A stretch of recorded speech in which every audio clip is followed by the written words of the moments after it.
There are so many things you need to learn and understand when you're getting started with photography. Just the buttons, dials, and settings on a camera alone can be extremely overwhelming. But today, I'm gonna make things a whole lot easier for you. By the end of this video, I guarantee that you'll have a solid understanding of how your camera works, how your camera's settings affect your images, and I promise you that the next time you go out to shoot, you'll be having an absolute blast with everything you learned in today's video.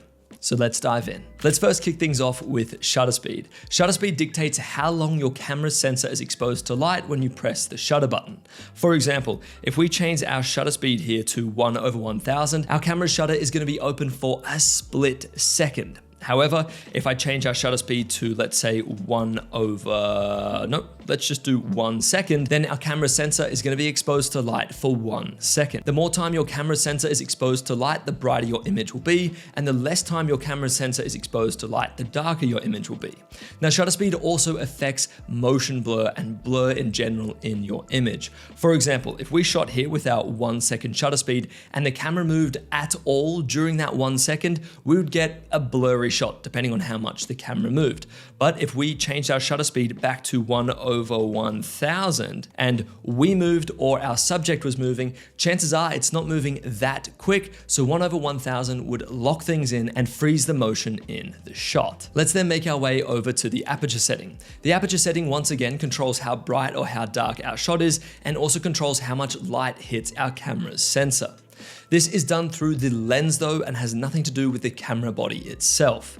The aperture is set through the lens by opening or closing our aperture, and a higher aperture number means it's going to be more closed down, and a lower aperture number means it's going to be opened up and it's going to let more light hit the sensor. Now once again, just like shutter speed, aperture doesn't only control the brightness of your shot, it also controls the depth of field. For example, if we have a look at this shot, me talking to camera right now, you can see that behind me is somewhat blurry, and that's because I'm shooting with a low aperture. If I was shooting with a really high aperture between, let's say, f8 or f11, chances are nearly everything behind me would be sharp and in focus. So if you like having that blurry background look behind your subject to really make them pop from the image, then shoot with a lower aperture. However, if you want to make sure everything is sharp and in focus, then you want to make sure you're shooting with a higher aperture. Anything above f5 should pretty much sort you out here. And then last but not least, let's move on to the last exposure setting, which is ISO. This, once again, surprise, surprise, changes how bright or how dark our image is going to be. The higher the ISO, the brighter your image is going to be, and the lower your ISO, the darker your image is going to be. However, it comes at a little bit of a cost. See, when you increase your ISO, not only does your image get brighter, but it also adds a digital noise and grain into your image, which 9 times out of 10 is not what we're looking for and is not making a nice image. So to counter this and make sure we're getting clean images when we're taking photos, we want to use usually the lowest ISO possible, which for 99% of cameras out there is going to be ISO 100, which we can see on screen here. Every camera handles ISO differently, and every camera will have different thresholds to when noise really starts to take over your photos versus when you can still get away using somewhat of a high ISO. The best thing you can do is play around with your ISO, get your images into Lightroom, and then check out the results from there and see where your camera starts to really just get incredibly grainy, everything loses its sharpness, and colors just start to get super weird. Now, with these 3 exposure settings out of the way, you can begin to play around with your camera's exposure and you can start to understand how certain settings will affect your image. However, I want you to reference this camera setting triangle. Just keep in mind that when you change one camera setting, you need to be able to counteract that with a different camera setting. You should always be aiming for a nice balanced exposure, so just keep in mind that when you change one camera setting, let's say you increase your shutter speed to 1/2000, why not 1/2000, and you want to keep your aperture at f4, well, chances are you're going to have to come into your ISO and start to increase that to make sure your image is still bright enough and is still accurately exposed. So I know that that's a load of information just dumped on you really quickly, and there is so much you need to keep in mind when you're out taking photos. However, I'm about to make this process a whole lot easier for you. Let's rotate our camera for just a moment and make our way to the top dial right here. If you've been in the photography space for even just a moment, you'll have heard that shooting in manual is the best way forward and the only way forward. However, I have to strongly disagree with that.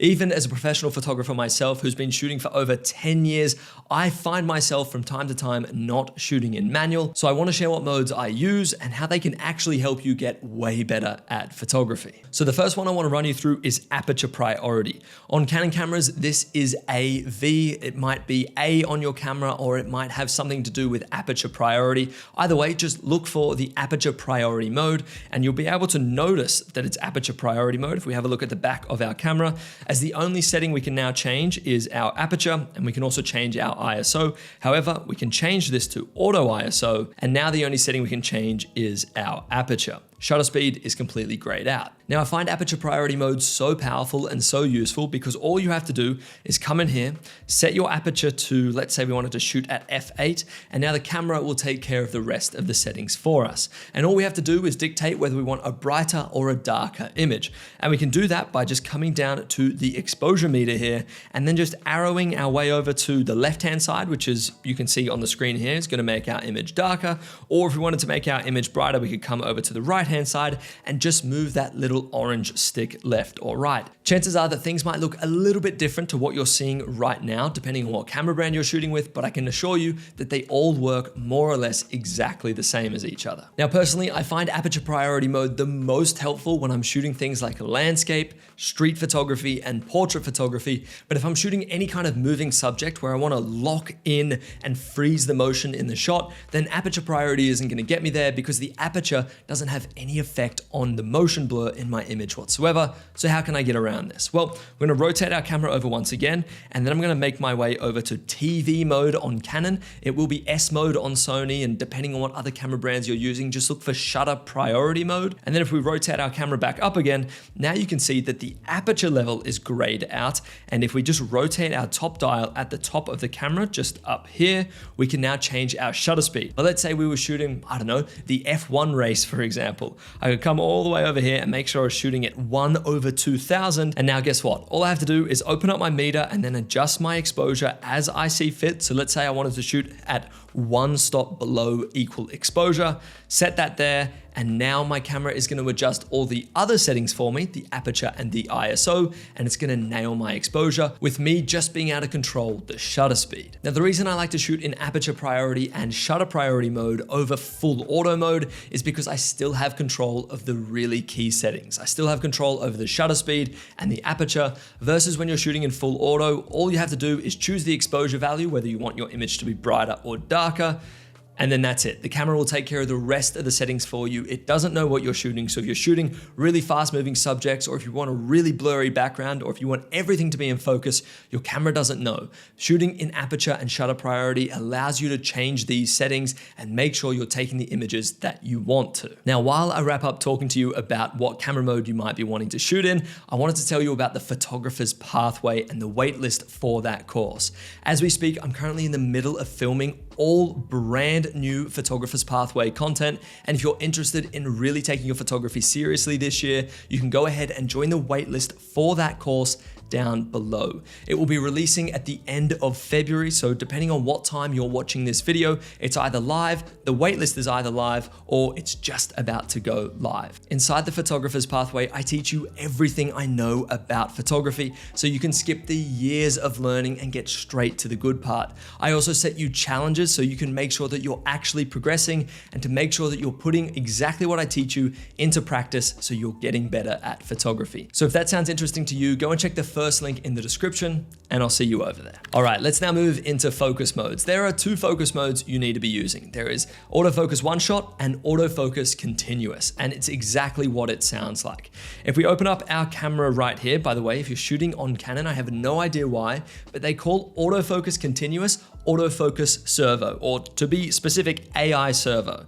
God knows why. Anyway, let's make our way over to autofocus one shot. And what autofocus one shot is gonna do is lock your focus in as soon as you half press your camera's shutter button. If you pick up your camera, nearly dropped this. If you pick up your camera and just half press in your camera's shutter button, you'll either hear a noise like we just did there, and you'll also feel a little bit of resistance before you take the photo. So what autofocus one shot is gonna do is lock my focus in as soon as I half press my shutter button down, and now regardless if I move around or if my subject moves around, doesn't matter. The focus is locked in at the exact spot it was when I half pressed that shutter button. So this is great for when you're shooting things like landscapes, automotive stuff that isn't moving, or just anything where you aren't moving and your subject isn't moving. So what do you do when you're shooting something where you're moving and or your subject is moving? Well, we're now gonna make our way over to autofocus servo or autofocus continuous on literally every other camera brand. Now what this is gonna do is allow us to half press our shutter button, and we're still gonna find focus, but now as you or your subject move around, your autofocus is continually going to update and make sure whatever is in your autofocus points is staying sharp and crispy. Now moving on to white balance. If we open up our white balance setting right here, which is already set to auto white balance, which is what I suggest you shoot in, you can see that we have a load of settings in here. We've got sunny, shade, cloudy, we've got tungsten light, we've got white fluorescent light, so on and so forth. We can even come to this one here and custom dial in our white balance. But I would strongly suggest that you shoot in auto white balance. Let the camera take care of the heavy lifting and take one more thing off your mind that you have to think about when you're out shooting. But what happens if the camera makes a mistake and chooses the wrong white balance and then makes your colors look all weird and gross? Well, this is where shooting in RAW comes into play. See, there are two file formats that you can shoot out of most cameras. You've got RAW and then JPEG.